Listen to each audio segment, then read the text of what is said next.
Hey, welcome back to the show. Last episode, Courtney and I covered the roles of the drama triangle, and we briefly touched on the concept of compassionate neutrality. This week, we're going more in depth on what compassionate neutrality actually is, how to implement it, and where you might find yourself struggling with it. Stay tuned. Listener note: this episode contains mentions of topics that may be upsetting to some listeners.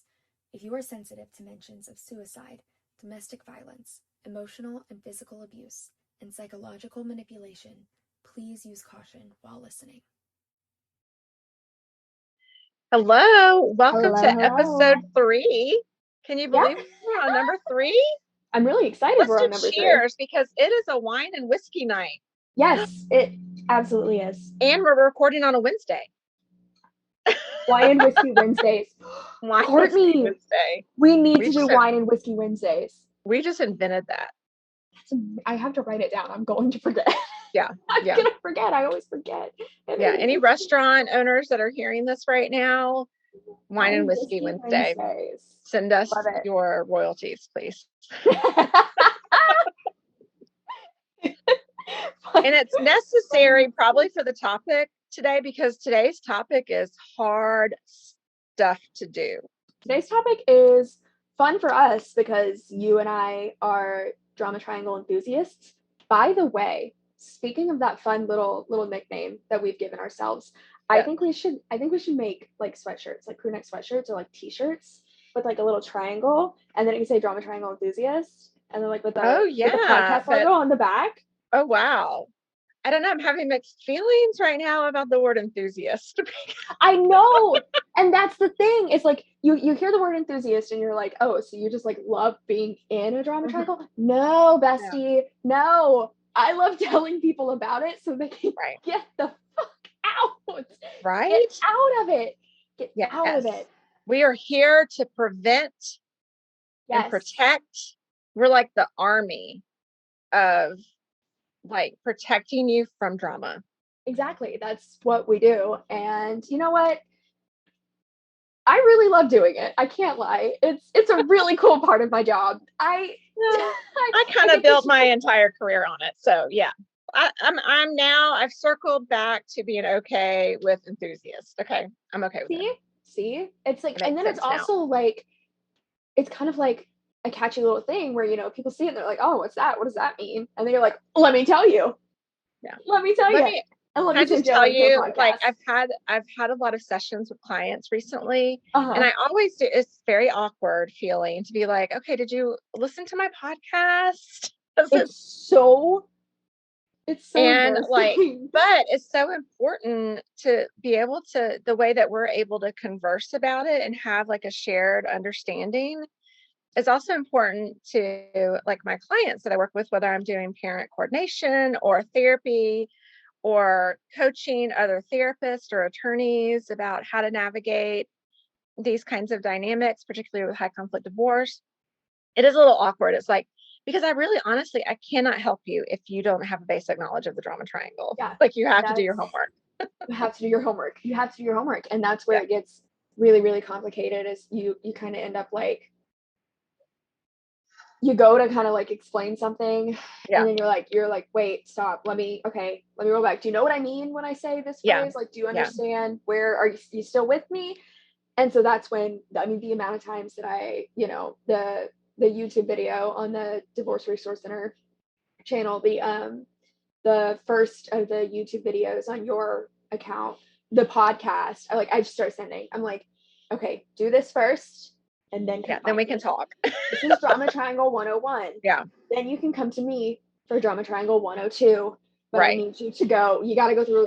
You got to go through the course. Cannot help you if you don't do your homework. Yes. You have to study the content. We make it so easy and fun. So it shouldn't hurt as much as real homework. It's because we drink wine and whiskey while we're doing it. Cheers. I'm so excited. This was like the best idea that we had was second to doing the actual podcast. Yes, second to actually doing it after we talked about it for 6 months. Second to that. Yes. Okay, so today we're diving even deeper And we're looking at, so far we've covered, if you've already listened to the other episodes, you know that we've covered just the basics of what is the drama triangle. We've went a little deeper with understanding the different roles and how they manifest, the victim, rescuer, and persecutor. And I have teased all along that there's a way to get out, and I have made you wait for it. But today is the day that you're going to learn how to get out of the drama triangle. I'm really excited. I love this conversation. You and I have had it many times. And I'm solution oriented. So. I can't stand it when it's like, oh, there's a problem, and then nobody says what the solution is. I'm like, then keep your mouth shut unless you have a solution. But I understand that frustration, and so I don't leave people hanging. So what we're talking about there in terms of the way to get out is we, kind of have covered it a little bit in the other 2 episodes. But what we're referring to specifically is compassionate neutral statements, or generally just compassionate neutrality. Yes. So since you're the professional, you go ahead, give from your perspective in the field what that is. Yes. Specifically what that means. Yes. So what it means is how to put out the fire. And so if you think about that analogy of like adding fuel to the fire or stifling the fire, then adding fuel to the fire is all the things that you do to stay in the drama triangle. And stifling the fire, or trying to put out the fires, all the things that you do to get out of the drama triangle. That's a good way to think about it. Also, I use the phrase ammunition a lot. So we've talked in the previous podcast about perception, like really understanding how you're being perceived in one of the roles, that it's not based on logic. And so that perception is also what you're trying to prevent. You don't want to be seen. You don't want to give anyone just carte blanche access to lock you into a category. So you have to be aware of what you're putting out. So this compassionate, neutral way of communicating is going to make it so that you don't fit your behavior and your actions and your tone and your communication no longer fits neatly for that person into one of those categories. You're going to confuse them. That's the point at the beginning, is you want to confuse the heck out of them. Okay. I like now, in other settings where this is talked about in different ways, they've used a couple of different analogies to help people understand how to stay out of it. I don't necessarily agree with all of them. One is called the gray rock. Okay. Like you're just like super, super boring. Okay. So I've seen that recommended, but the reason why that doesn't work, because if you're super, super boring and void of emotion and just void of anything like a rock, well, then how are you likely to be perceived still? Yeah. A persecutor, right? So that's why the gray rock doesn't necessarily work as well. I've also heard the term yellow rock, which is okay. I heard that recently. And so it's kind of like a little bit brighter than a gray. Okay. But I mean, think about, do you really know what that means? No. Do you really understand how that translates to where's the instructions between gray and yellow? That's perception. That's subjective. That's not helpful. So I like to use the phrase polite robot. Polite robot. Okay. So that's the one that I like to share with people. That's a little bit more specific. Like, you can envision a polite robot. Like if you've ever seen the Jetsons and their housekeeper, right? Like that's a polite robot. Yes, it is. Yes, it is. And now I have another idea. But you're not basically what the robot part, the polite part is the compassion and the robot part is the neutral or the neutrality. You can't show all of your humanity to people who are entrenched in the drama triangle because they use it to cause you harm. So this does not represent your value system by any means. And that's a hard hurdle for some people to realize, is that, oh, but I'm a caring person. Oh, but I'm a nice person. So you're telling me not to be me. What kind of advice is that from a therapist?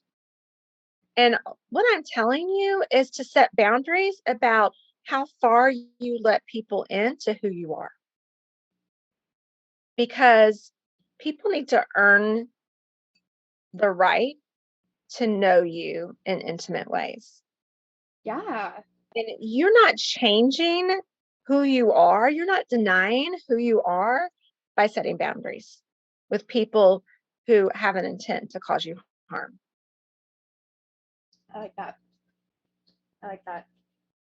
So the compassionate neutral style is that you are showing a very minimal compassion. Like I heard one time, I just heard of statistics that the profession with the highest rate of suicide was toll booth workers. I don't know if that's still accurate, but I heard it one time and it stuck with me. And let me tell you, every time I go through a toll booth, I'm like, hey, how are you? I hope you have a great day. Yeah. Oh man. But I'm sure they driving, do. so Yeah. I can't stay in here about your life. I'm just going to drop a little compassionate nugget and then I got to get going because otherwise people will start honking at me. Yes. That's the level of compassion that we're talking about. A nugget. A universal nugget. Like you're a fellow human being. I recognize your humanity. Period.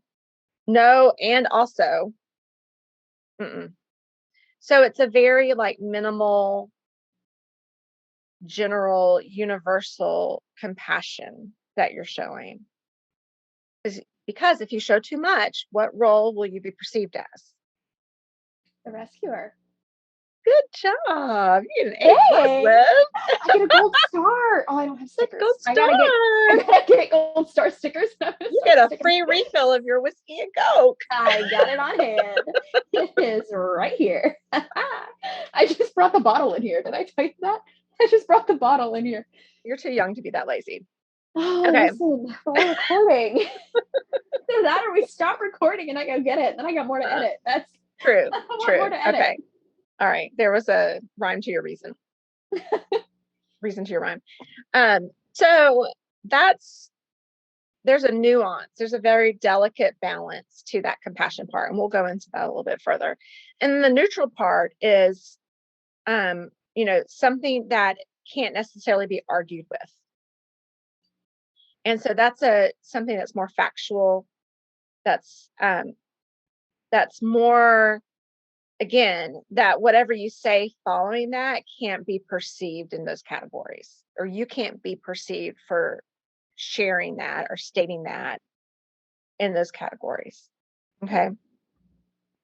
So this is a formula. Basically, like you consistently communicate to that person in a 2-part sentence. It's always a 2-part sentence. It's like, yes, I understand that parenting is hard, right? Mm-hmm. That's a no-brainer. However, it's not okay. Or, however, it's telling your child all about our marriage issues is not okay. Right? So you're being able to communicate something with a little bit of nuance. Yes. Okay. I like it. So that's it in a nutshell. We could end right here and just this would be like a 10-minute podcast. Yeah, we just hit 14 minutes. So 14. But I would be seriously leaving you hanging if I did that. Because getting to that point that you are able to do that is hard work. Yeah, it's not easy. Not easy. Somebody who has had to implement compassionate neutrality my entire life. Okay, so please share with our audience, why is it hard to do that? So the thing about compassionate neutrality is, one, it works, which is amazing, and we love that. But also, you're not normally going to find yourself using compassionate neutrality in situations where you feel good. Like, you're not normally going to be over the moon, so happy, like feeling awesome, in a great mood, no frustration, no anger, no stress, no anxiety. Like, so it's really hard in those moments to not lean into that sense of like, okay, but what if I just say something hateful back? What if I'm just like, yeah, because what are you feeling instead? Anger and spite. Like, and it's almost the sense of like, I want to hurt you the way that you just hurt me. Yes. And that's when it's really hard, because that's when you got to be able to remove yourself and go, that's not going to help this situation, and this is why.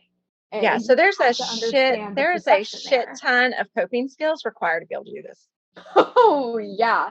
If you're not great with emotional regulation on like a personal level, then it's going to be really, really hard to implement compassionate neutrality, especially hard even if you are great with emotional regulation. Yeah.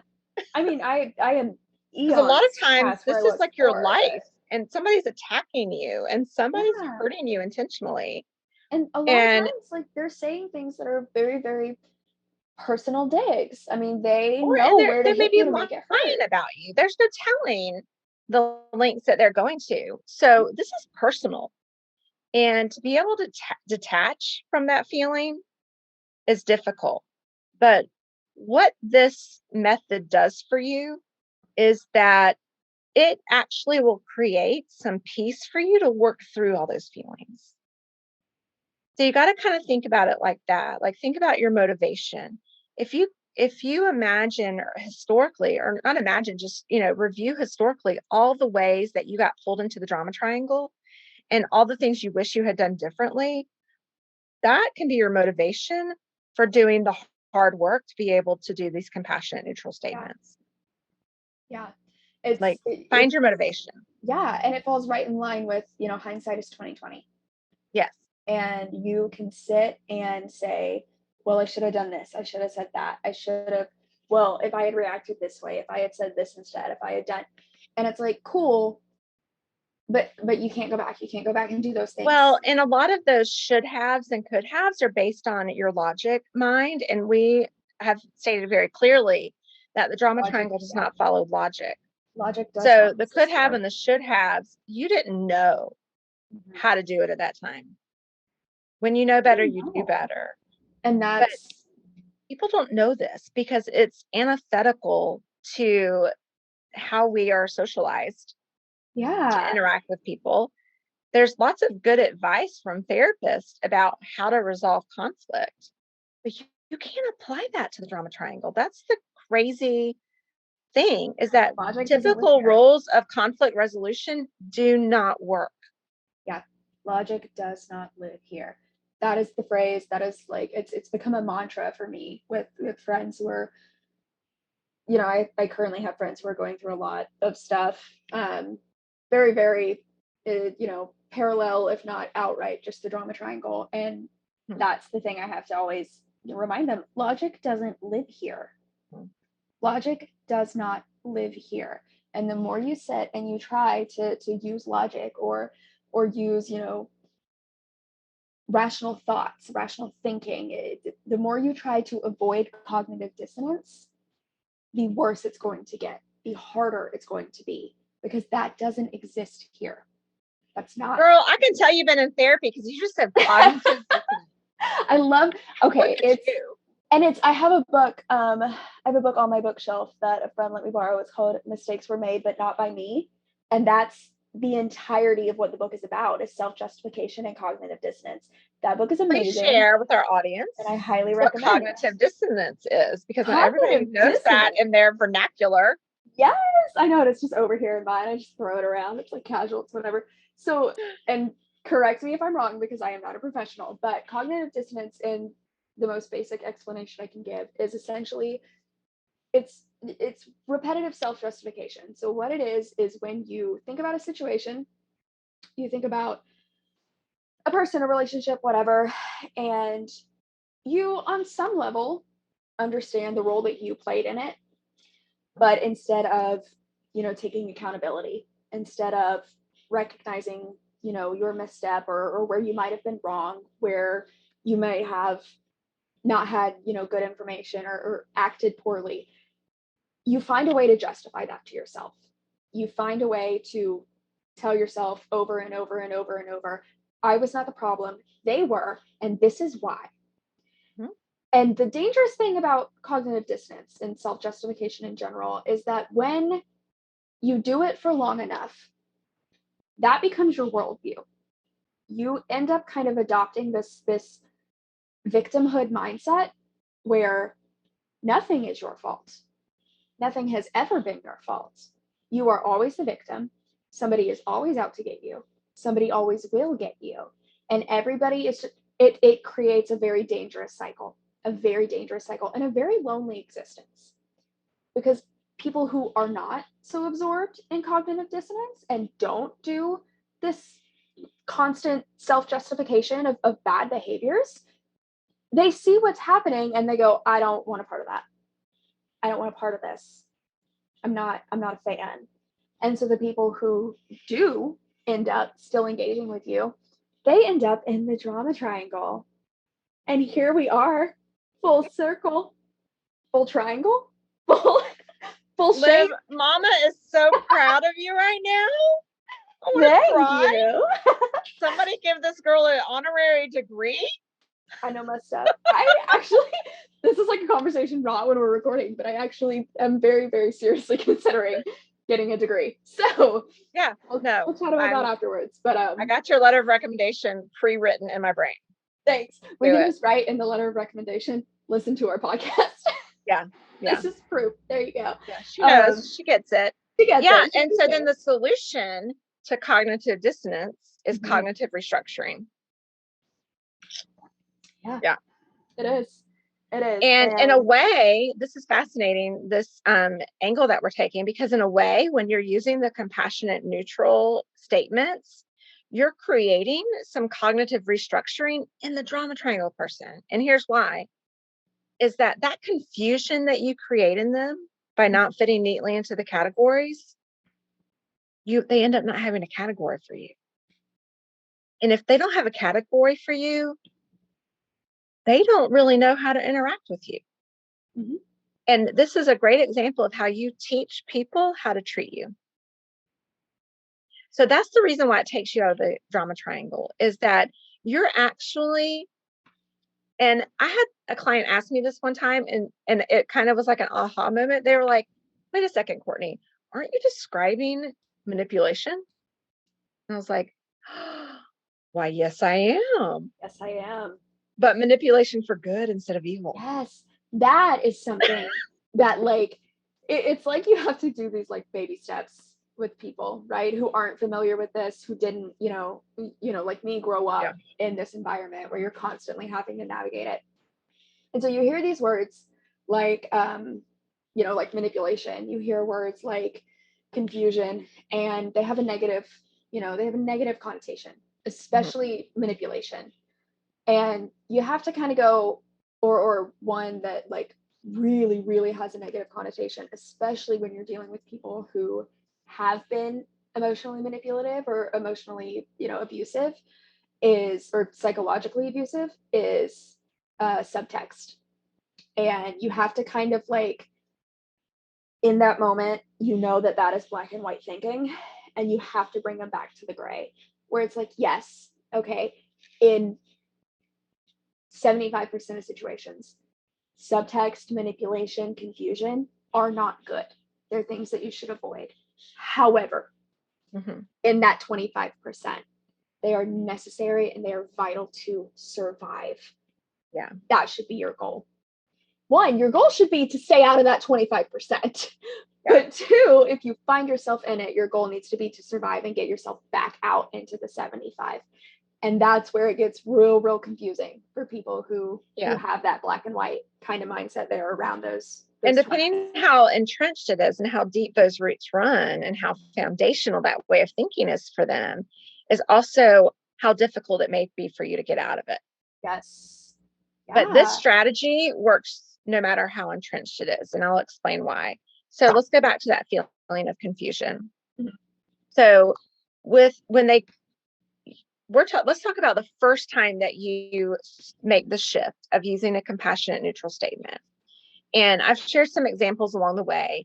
I work mainly with high conflict divorce. So a lot of times I'll share with, if somebody wants to set a boundary around their parenting plan and they have been caught up in being manipulated to give too much leeway to the parenting plan only to be bit in the butt as a result.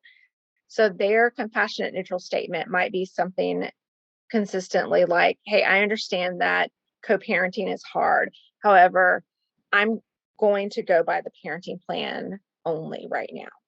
Yeah. So I'm setting a boundary, but I'm also acknowledging that this gig that we're in is just tough in general for everybody who's in this gig. Okay. Yeah. Now, there's going to be a first time that you say something like that.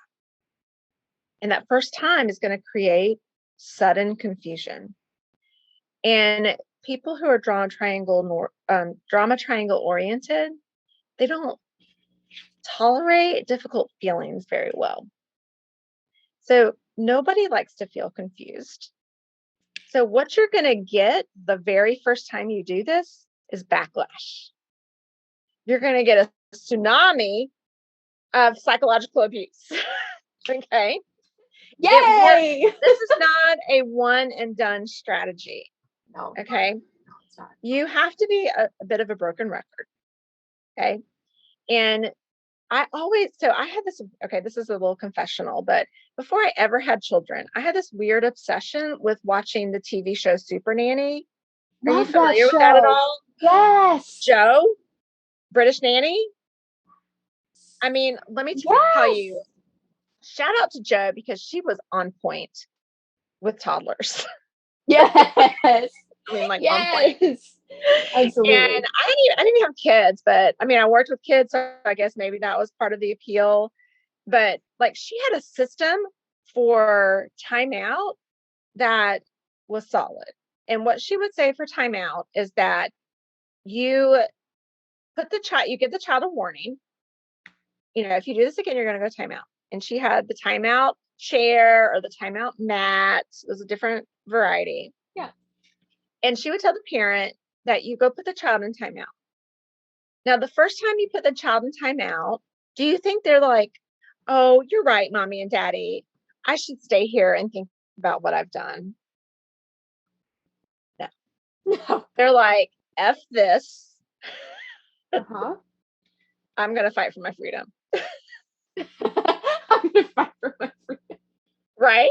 Yeah. That's really accurate. My godson is 4. Yeah, that's accurate. Yeah. It is. Yeah, it is I got 3 kids. Been there, done that. Okay. But Super Nanny would come in and she would say, you do not engage. You do not engage with the fight. So that toddler could be screaming and flailing. You don't tell them to quit it. You don't try to convince them why timeout's important. None of that. Without emotion and without words, you literally go get them and you put them back. And you have to do that over and over again for like 3 days. Mm-hmm.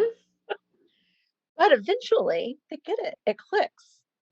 And she's proven this over and over again. And it worked with my children.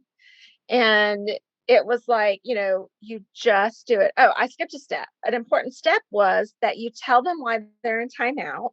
Mm-hmm. So after they've completed their time, you have a conversation and you say, you were put in timeout because you scratched your sister's face. And it's not okay to scratch your sister's face. So I need you to say that you're sorry for scratching your sister's face. And eventually they would be like, I'm sorry to scratch my sister's face. I'm sorry. Yes. Oh, the big fat baby tears. Yeah. Yes. And then you say, I love you, and you hug. So she kind of did like neutral compassion. She reversed it with toddlers. So maybe like in my subconscious, because I watched this for so long, it creeped in. But that's really what we're doing with the compassionate neutral, is that you have to be consistent with it. Mm-hmm. Because the very first time they're going to experience an uncomfortable feeling, and they don't have the coping skills to navigate uncomfortable feelings without lashing and projecting at others. We have no idea how to do that. And that's, that's kind of the one that I've used. I also work in retail. I do this, but I also work in retail. So the amount of times that I've had to find a compassionate, neutral statement with a customer who's screaming at me, I understand you're frustrated. Yes. However, we do not allow customers to speak to our employees like this. If you continue to do this, I am going to have to call security. Yeah. They stop really fast because they're afraid retail is great training ground for Compassionate Neutral. I worked at Chili's for 3 years, so I learned it as well. Like, you do learn it at the Chili's. I understand that mustard is important to you. However, I know that's that way is a big deal. I will. However, when you see me go that way, then you will know that I've gone to get your mustard. That's why I don't have it yet, because you haven't seen me go that way. Mm-hmm. The mustard land. Okay. Yeah. Listen, me and my best friend, we go to Chili's once every couple of weeks, and we refer to it as our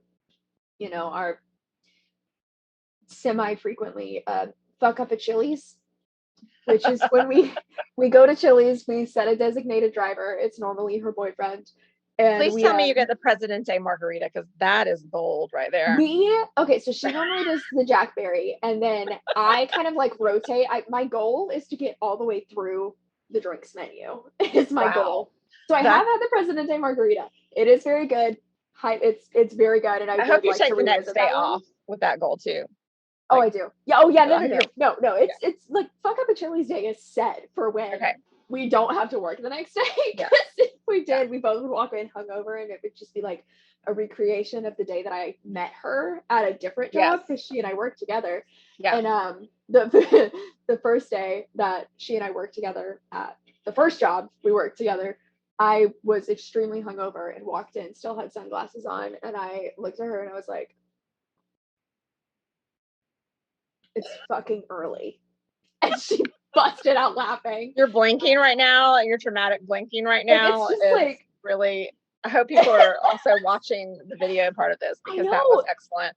Like, listen, we tell a lot of jokes on here. We do, a lot of fun back and forth, but also like they're missing 95% of our reactions, because so much of what you say, I'm just reacting just like, I know, it's just like wide-eyed, horrified, like, oh yeah, I remember experiencing that when I was 7. Like, fun. Yeah. Just wait until I get into my stories, because I've like being a social worker for 20 years. The stories that I have, like, it's ridiculous. I need to write them in one day, or like create a sitcom, something. Yes, maybe dramatic series. We should do alternate segments for each episode, where it's like one of them is like our celebrity corner, the other one is like personal anecdotes. Just go. We can be like practice. I don't know that I would get any laundry done if I did that. One thing at a time. I know. I did enough laundry I like put away enough laundry so it wasn't visible in the background. The rest of it is just shoved aside off camera. You can't see it, but it's there. Look, we live real lives. Totally. All right. So our listeners are probably like, okay, get back to compassionate neutrality. Okay. But the point of Super Nanny is that you have to be repetitive. This is a commitment. Mm-hmm. It's not a one and done, because you're basically, like I said before, you're teaching someone how to treat you. And you're also removing their coping skill, because their coping skill is the drama triangle. And so that's part of the reason why you get the backlash, is that you're taking away their ability to cope with something that's happened in their life when you use the compassionate neutral. But because you're not actually causing harm, then the beauty of this, the result of this, is likely that they will start to lose interest in creating drama with you. That's why this works, is they may get their fix from other people who don't know how to stay out of a drama triangle. God bless them. hopefully one day they'll stumble upon our podcast, but you now know how to do it. And so you will no longer be their source of a fix to deal with their reality in the way that they're used to. So this is how you're able to use this method, particularly when you have to continue to have some form of relationship with that person. And that's really what this tool is used for, is how to navigate a type of relationship with a drama triangle person without getting caught up in the drama. Yeah. But a lot of people will ask me sometimes, like, why can't I just ignore? Yes. Why can't I, why do I have to put all this emotional energy into this strategic method? Well, so let's talk about that, because the thing is, from somebody who's grown up in this dynamic and was raised in this environment, the cut and run method, as I refer to it, or the run factor is what I call it when I'm in situations and I'm like, ooh, we could just go. Like, we could just be Jimmy Neutron, got a blast out of here. Yeah. But we can't do that. And you know why. Obviously, you know why. We talked about it briefly before we started recording. But why is it that the cut and run method does not work in most of these situations? Explain that for me. Well, the simple answer is it is easy fuel for the persecutor role. Okay. You ignore me, that is an easy interpretation for me to see you as a persecutor. If I see you as a persecutor, then I have drama fuel, basically. And we want to diffuse, we want to put out the fire. So the reason why it doesn't work is that you look like the persecutor very easily. Now, there are times that it works because you no longer have to navigate a relationship with that person. And there's not enough of a consequence to you to want to figure out a way. So you can cut and run very easily with like a bad Tinder date. We never have to speak again. We never have to speak again. A friendship that's ending, from high school to college, like that high school friend, I don't have to still be friends with you because I don't have to see you in the hallways. Yes. And it doesn't matter. There's not enough, not enough at stake for me to have to worry about navigating this long term. Right. But when you're talking about parents, yes, and you're talking about the father or the mother of your children, or a boss, even, maybe you don't want to lose your job. Maybe it's a boss. Maybe it's a neighbor you got to live next to. There's all kind of ways this can manifest. Then you will find that there's a motivating reason for you to figure out some kind of relationship that you can have. And that's what a lot of people miss, is that they think it's like, either or, like we're either close or we're not. And it doesn't have to be that way. Like, you don't have to let everybody in. You don't have to be friends with everybody. You can have surface level connections. That's totally fine. And so that's kind of, I'm so glad you said surface level, because that's kind of what you're doing, is you're recreating that type of relationship with that person to more surface level, whereas maybe it wasn't before, and that was a cause of a lot of your pain and a lot of your trauma that came from the relationship itself. Yeah. Now, I do think it's okay to consider, even in some of those roles that I've mentioned, that you may want to consider a complete cutoff. That's kind of a whole different topic about what kind of boundary you want to set. I like to use the analogy of boundaries as like either a brick wall, a chain link fence, or a picket fence. So if you need a brick wall with somebody, like you need to cut them out, then maybe you've weighed the pros and cons. There are some parents that may be like so actively abusing you and causing you harm that even trying to use a compassionate neutral statement is still exposing you too much to harm. And so you want to assess the level of harm So you definitely want to assess the cost benefit, have a cost benefit analysis as whether or not you want to even use the compassionate neutral. But because I come from the world of divorce and child custody, there's a big risk to totally shut down and cut off communication with the co-parent, because that cuts off your access to your child when they're with them. Yeah. Now, some parents do it. And some parents do it out of necessity for safety. But if there was a way to still be able to navigate that relationship and it provided benefit to your child, maybe you might want to try that. Yeah. So I'm glad that you brought up safety. I do want to talk about that, especially, in regards to compassionate neutrality and the drama triangle, honestly, just in general, because it is a dynamic that not always, because I personally, I'm not a person that believes in definitives, not, always or never. There's always statistically it's probable or it's improbable, but that doesn't mean it's always or never. Right. So with the drama triangle, it's, from my perspective, especially with the ones that I personally have been involved in,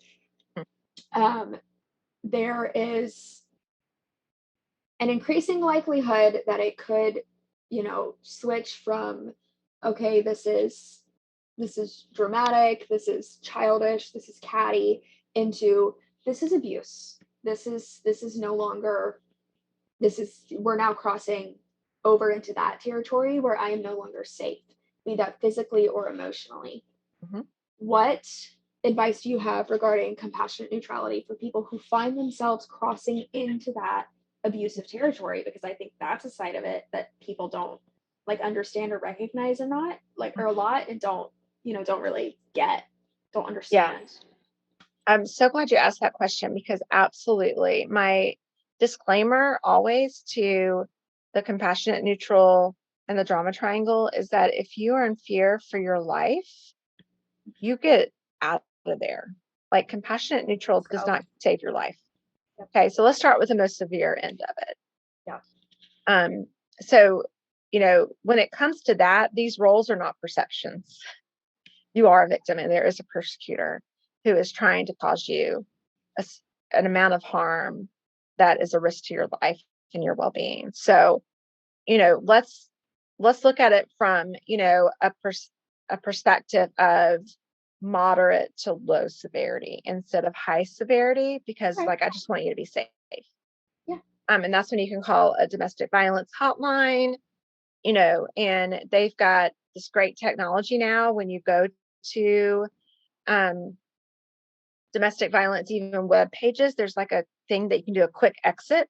Yes, it's amazing. It's really amazing. You can text, for support. So we'll put all of that in the show notes. Absolutely. All of that, because this is something that does go hand in hand with the drama triangle. It goes hand in hand, and it's really important with those things. And also, just while we're on the topic, I want to make sure that we both say, this is not, a lot of times these conversations about abuse, be it emotional, psychological, mental, physical, any of these things, they get centered around specific demographics a lot. They get specific, or they get centered around women a lot, and that is true because the majority of it is happening with women, especially women of color. However, it is important to bring up, one, domestic violence does not have to be physical violence. It does not have to be a fight. It doesn't have, or a physical fight. It doesn't have to be being hit. If you feel unsafe in an environment, be it physically, emotionally, mentally, that qualifies as domestic violence. And that is an important thing to know, especially if you find yourself in a situation where you are feeling that way, and your first thought, as it is for so many victims, is, well, they never hit me. They don't have to hit you. Yeah. They don't have to hit you. You find yourself there, get out. It's okay. Get out. Do not try to implement compassion. It's not going to work. Right. You're crossing into a more dangerous territory. Well, if they're hell-bent on, destroying you. Yes. than for their own power and control, benefit and insecurity. Like let's put a pin in that and let's do an episode on that, please. Yes, I have it written down. It's all right. Awesome. I got it. Gotcha. All right. So one of the steps before you can get to compassionate neutral is also to recognize if you tend to have a trauma response to that person and you tend to get triggered, because you cannot do trauma responses and compassionate neutral are two, like, they're polar opposites. Yeah. Okay. Because a trauma response or being triggered is like 4 categories. It's the freeze, flight, fight, or fawn. We can do an episode on that too. I'll put a pin in that one as well. I'm a fawn. Currently working on undoing you know what? Actually, Liv, just a little tidbit is that your brain is going to choose the one that it thinks you're going to be the most successful at. So it's very situation dependent when it comes to interesting. Your brain is always trying to protect you. Always trying to protect you.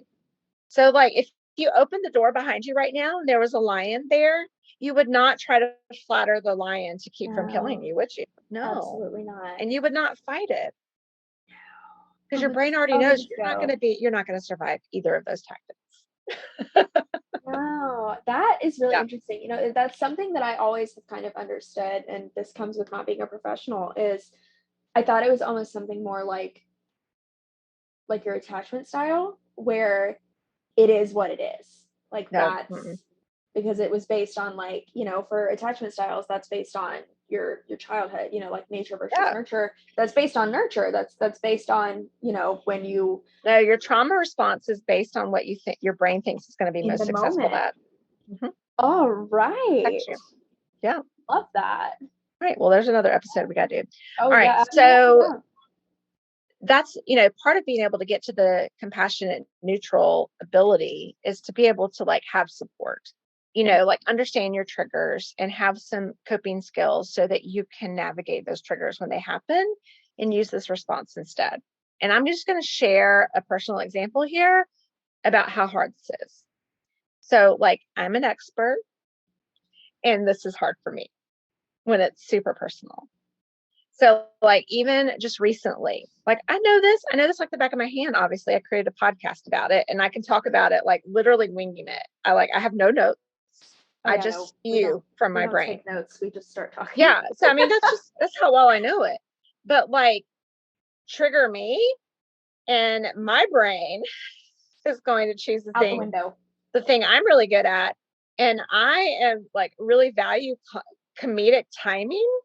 And really value, I can always crack a joke. I got it. I'm ready. Comeback. Like that gets mad respect from me. And so my trauma response is like mic drop.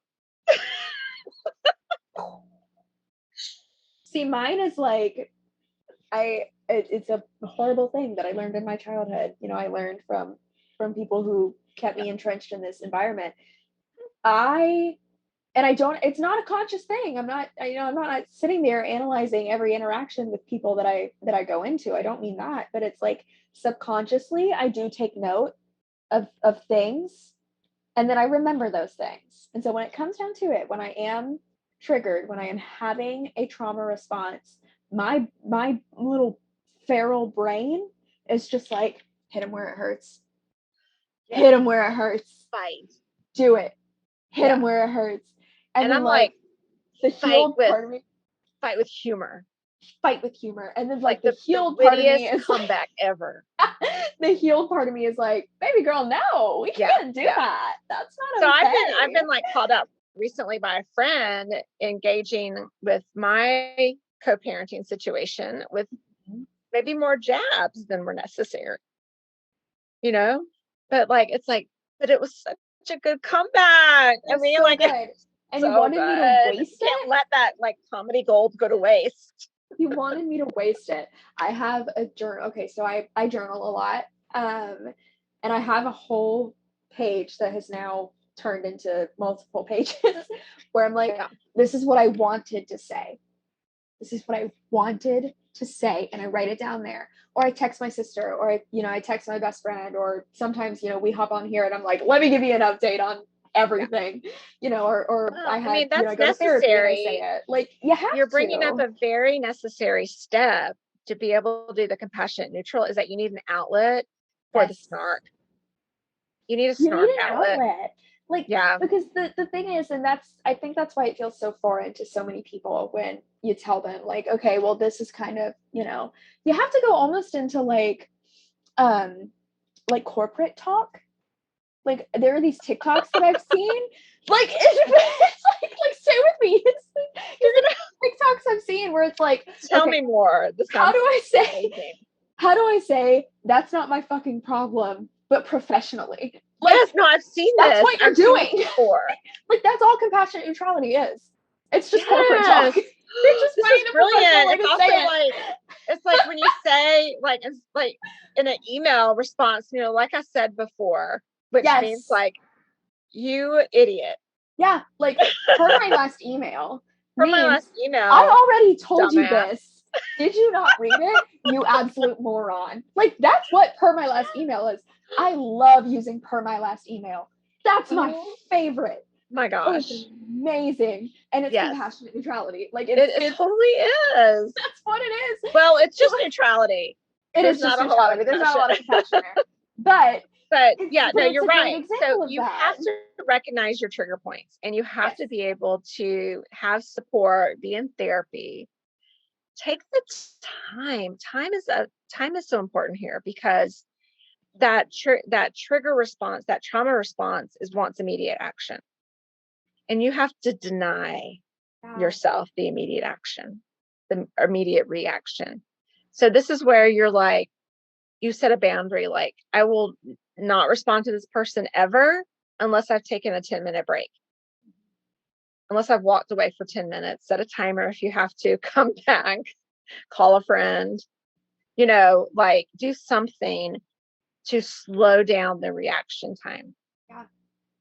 Because a lot of times you really are trying to subdue a trauma response to a legitimate traumatizer. Yeah. To be able to respond. And I see this so much in my work. I mean, divorce itself is traumatic, but when you add on the ugliness that can go with it, and then you really get some significant trauma. And I don't think divorce dynamics get enough street cred for how much trauma is there, because it is so commonplace in our society, but it's super traumatic. It's really traumatic. It's really it's a very emotionally volatile situation. Yeah. Like, even the amicable ones, like, even when, like, cool, but you still got to a point where divorce was the option. And then you have to kind of rehash that going through this. And that's never especially easy. With, like, we have, like, it's not just divorce is not just in a relationship. Like, you got to undo a legal contract. Yes. Basically, like, there's a process to it. It's not the same as a breakup. It's not the same as, you have to understand that this will take support to be able to do this. This will not come naturally. It won't feel natural, but what feels natural won't work to get you out of the drama triangle. And so that's really where you're making the distinction here, is that you're trying a different strategy that feels like it goes against your grain, that feels unnatural. But that's because you're in a different game with different rules. And this is how you navigate that navigate it with being able to protect what peace of mind you can. Yeah, it's not easy, but it's necessary. Yeah. And so the compassion, remember, like, it's very universal, low level, very low level, not enough to be perceived as the rescuer. Not enough to be perceived as giving absolution, which I think is a really or avoidance. I'm just going to ignore what you just did. It's really important. You go ahead, and then I'll the talk. whiskey and the wine. It's hitting. It's taking over the conversation. I've already spilled it myself, and then I made a note of when that happened. I did too. Like somebody may have noticed that. Awesome. Right. But I think like to wrap this up in the closing package is to understand that you are doing something that is a new skill, requires practice, it requires repetitiveness, and we explained why you need to be the broken record about it. There's also lots of nuances depending on the topic of what you're trying to be compassionate neutral about. A big part of what I offer my clients and professional consultations, and why I have my training programs for people navigating this, and for mental health professionals and for legal professionals, is that you may need a translator at first. I'll tell my clients, like, send me what you want to reply, and I will translate it into a compassionate neutral phrase for you. I have done that for friends many times. Yeah. Like, so, okay, this is what would be a good thing to respond to that, to kind of diffuse the situation there. Get yourself absolutely. So sanity. it's definitely something that you may need some additional support. It's not going to come naturally. You can go to nodivorcedrama.com and you can see different options for how to learn how to do this. Also, I do consultations as well. But you got to do your homework. You got to know what you're getting into. I do want to clarify there really quick, because I think when people hear training, they might immediately go to like, oh, this is only for professionals. It's not. There's 2 separate courses for legal professionals as well as mental health professionals. And there's a course specifically designed for people who are just people, just people going through this, and they feel lost and they feel confused and they don't know what to do next. And you're just stuck in that confusion and that just emotional volatility and that upset. There is one designed for you that is there. It does exist. And it's so crucial, because if you're in that state, stage, and you're filing for divorce, you're having to deal with attorneys. You are expected to like make logical decisions on the spot, and you make lifelong decisions on the spot. Yes. But if you don't understand the rules of the game, you will default to things that are familiar to you, and they will work against you. Yes. So when you consider the investment of a good divorce attorney, consider the investment of a program that can help you maximize your investment in a good divorce attorney. Yes. Well, and then you have continued access to the program. It's not even just like it's a one and done. No, like you don't need to sit there with a notepad, like taking notes or like, getting like a voice memo of all of it. Like, no, you still have access. It's okay. Like you can reuse it. You get 3 one-on-one sessions with me. I always so 3 forget personalized sessions. Yes, I always forget that. That is, I mean, that's really like it's because I did all the research for that. When you're looking at the cost, I mean, you're talking a minimum of and that's in the state of Georgia where we live, a minimum of $6,000 for an attorney retainer. Yeah. Minimum. And that has the thing about retainers, they're not on a payment plan. You have to hand over $6,000. Here you go. And wouldn't you like to maximize that opportunity and that cost? Wouldn't that be awesome? Yeah. I think that would be pretty great coming from somebody whose parents are divorced. I watched this happen. They didn't have $6,000 at the time to just be handing over. That's not a small amount of money. It's so hard that even me as a professional, I was the expert in the drama triangle, and I created the Divorce Resource Center of Georgia based on that model. Yeah. And it was very successful. And then I went through a divorce. And it just as much as I wouldn't wish divorce on anybody, it really opened my world up even more professionally, because even I, as an expert at the time, didn't have someone like me to rely on to guide through that. And I made a lot of missteps that I wish I had done differently. And I did know better, but it was so personal. You can't see through your fog. You can't. You said something last episode. Yeah, I mean, you said something last episode that I think is really important. It's also something that I repeat to people is you can't think logically when you're traumatized. Right. You can't do it. It's not possible.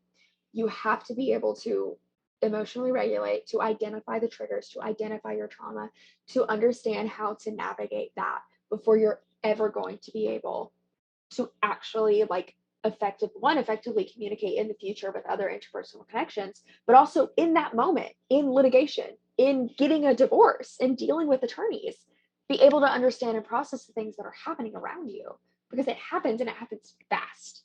And it's fast and it's slow at the same time. Like divorce takes forever, but like it's it's a long process. It's emotionally draining. It's emotionally difficult, and it doesn't have to be that way. Right. It doesn't have to be like that. There are things that can help, and the courses that we've been talking about that's a big part of it. So absolutely.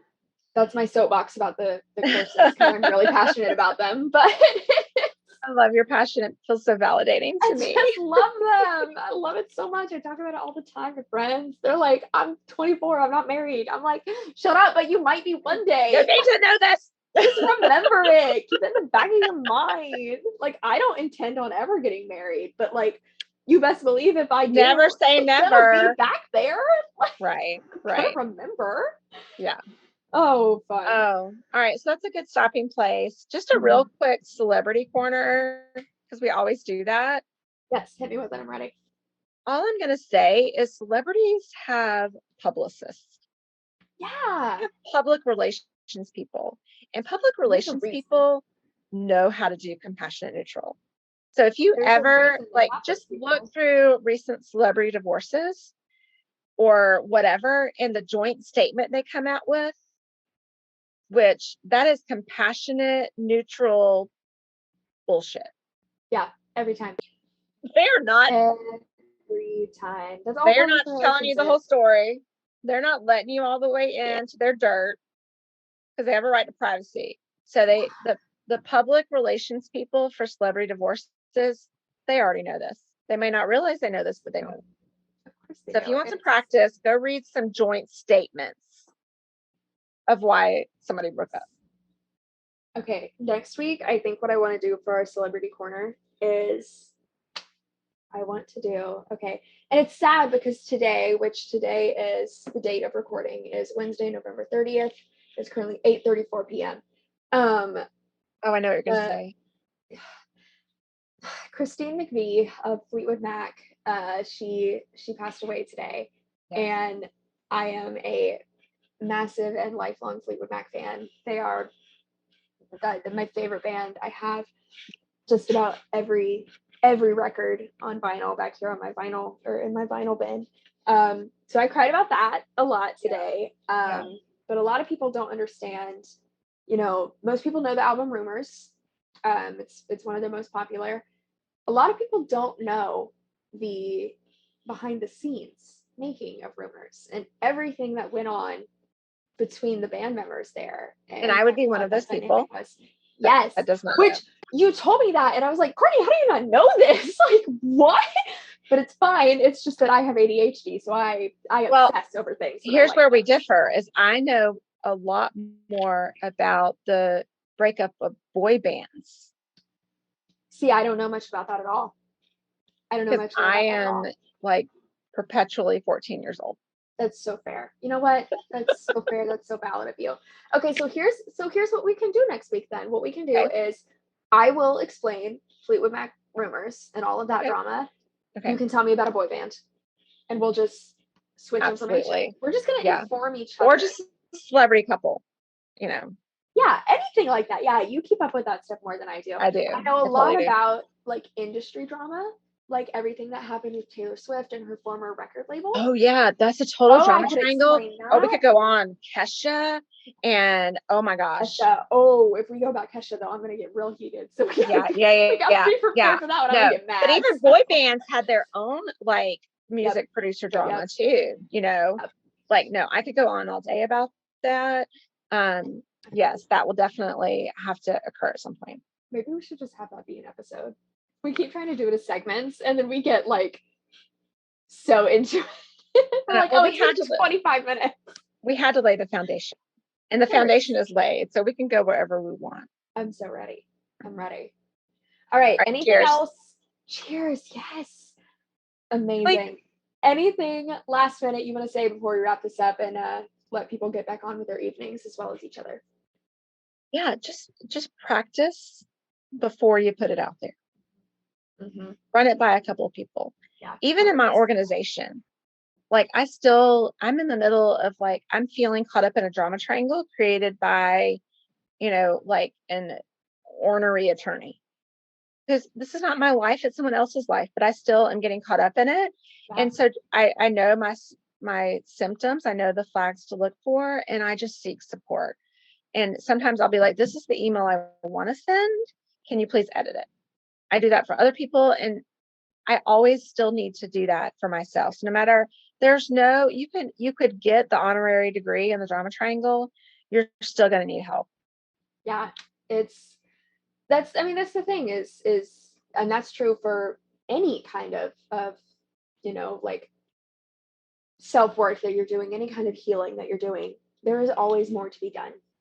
Yeah. You're never done with it. And that seems really so daunting. It's not, we're not trying to win the race here. Yes. We're just trying to navigate it with as much peace as possible, and we're all human. And so we need each other. We need each other. And at the end of the day, that's what we have, is ourselves and each other. So we let's create a support network. And if we have enough people reach out, Court, maybe we should we can look at doing, there's different things you can do it on. You can do it on Patreon, you can do it on Discord, we can make a Facebook group. But I do have a Facebook group. I have a No Divorce Drama Facebook group. You do? Okay, I'm gonna link that in the show notes. Group.